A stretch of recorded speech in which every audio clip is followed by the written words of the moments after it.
Right, hello everyone.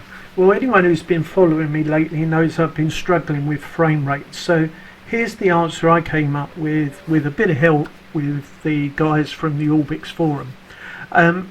My Oculus tray I normally run at 1.4. I then go to my D drive, SteamLibrary, and there you'll find a file steamapps, and in there a file called X-Plane, and then output, and then preference folder. Now you highlight everything apart from the top blue folder. This is if you're using Steam, and delete it.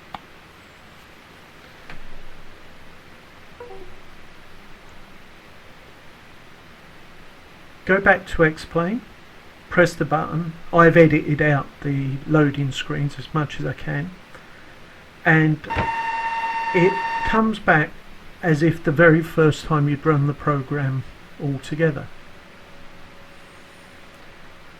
You can then go back to New Flight. The original helicopters or planes aren't there, but by ticking the box above they will appear. I go to the MD 500 for me on this flight and type in London City Airport. Now for some reason starting afresh like this has made a huge difference to the frame rate. Between 9 and 10 going up to 36 on a flat screen and 22.5 on these VR settings you can see at the moment, and I'll give those at the end as well and in the text. So hit the VR button and all of a sudden all our frame rate issues have gone. It's probably the smoothest flight that I've had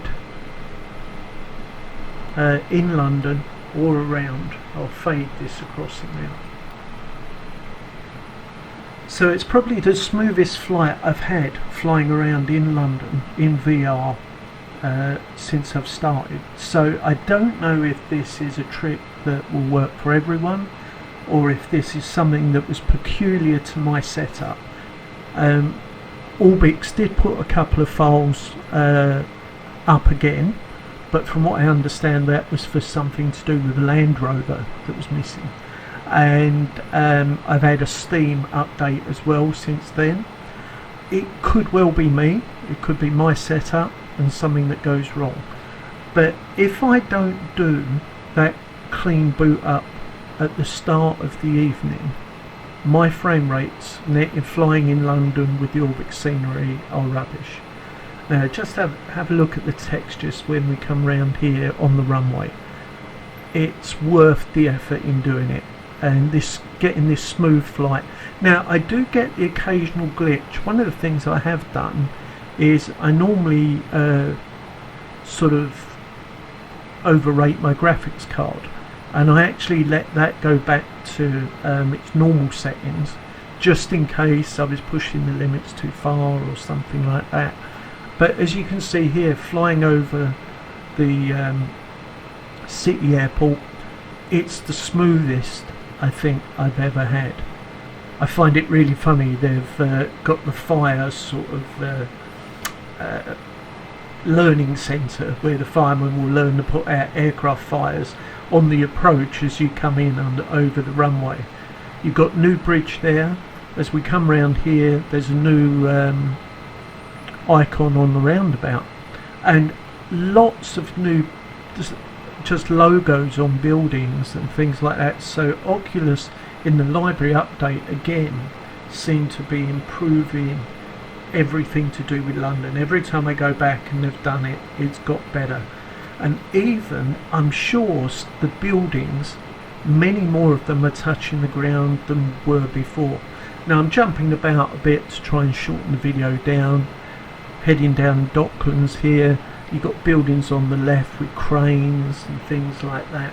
It really is just great. I'll actually drop the view down a bit more and fade that in for the moment.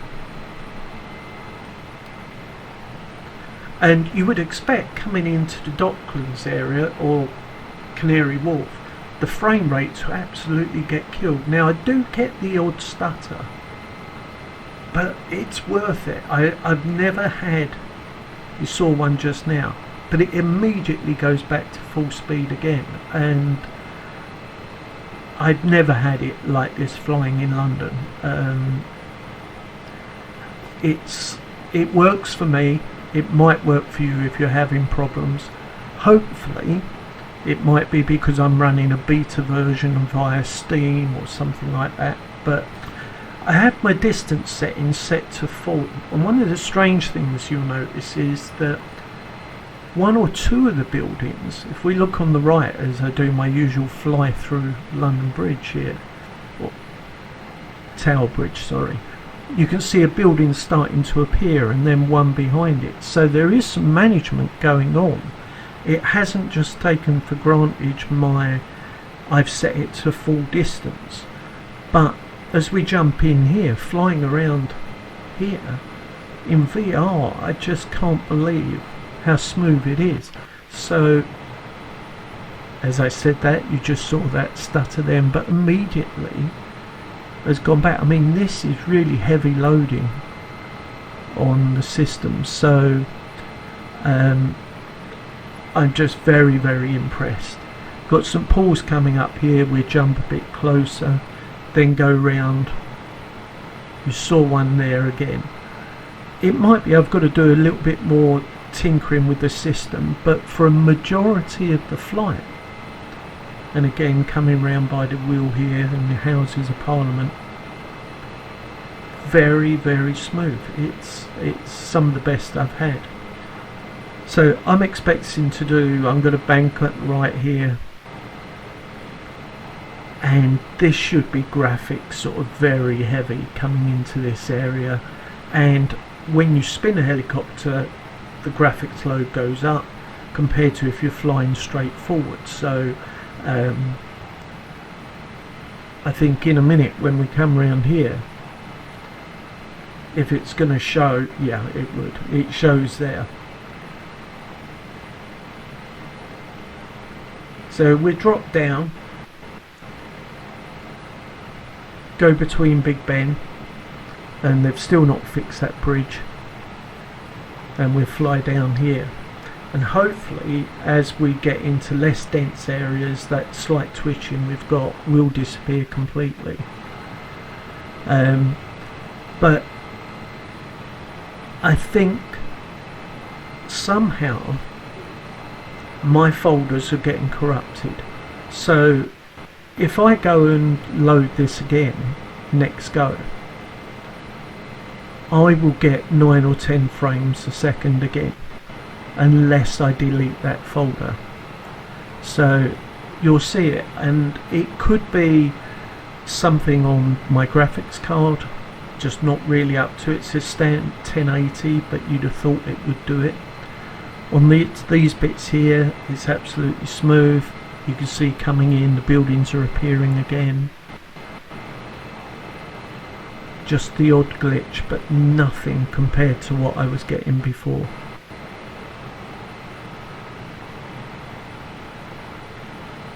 And some of this glitch might be turning of the head. It could be just down to the fact that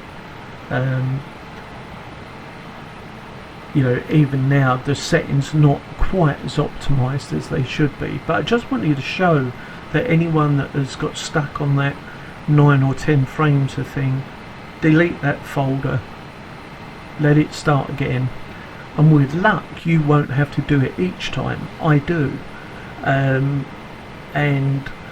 I'd be interested in hearing if it improves people that are not using the Orbx scenery, if it improves VR flight in the standard scenery packages.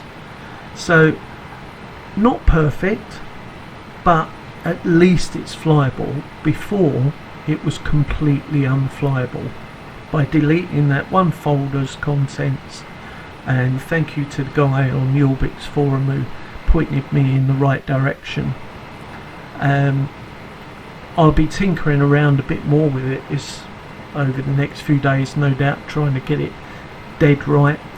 Let's hope one of the people that might be concerned in this, you know, I would love to come and switch the computer on and it just work first go, but we forever seem to be tinkering. So coming in here more like a light aircraft view, coming over the runway here, it just looks brilliant. And I'm using the word brilliant because I've got that yellow post-it on my screen now that says don't use fantastic all the time. So still stuttery a little bit, but for the actual experience I had in flying for this particular video, and it's been edited down, it was one of the best VR experiences that I've had so far. So let's nip across the grass here, no one's going to mind. You can see the airport, the aircraft that come with it. I have aircraft switched off, so these must be a part of the scenery package that is there. One big glitch there, but for me it's been such a lifesaver, that little trick. So as we go down here, we go behind these couple of aircraft, head towards the car park area and park up, as it were. Orbx have done a wonderful job as usual, but it is getting really graphics hungry. You know, we'll be approaching a time soon when something like mine, which is a 4.7 gig, 32 gig of RAM, a 1080 card, you can't run it at the settings to see the work that they've put in it. For me, I'm willing to put up with those odd stutters there flying around low down and live with it. If you're a pilot and you're high up, I don't think you're going to see them at all. So here we are, look at the car park here, the textures. I'll just look for somewhere to land. I'm doing Sergio's trick without the springs on at the moment, and those people that know me know I've got this thing called dystonia where I shake a lot, and not great on the head movements, but it works really well. So I'd like to thank everyone for watching this. Press the subscribe button. They're the settings I was running. I will put them in the text as well.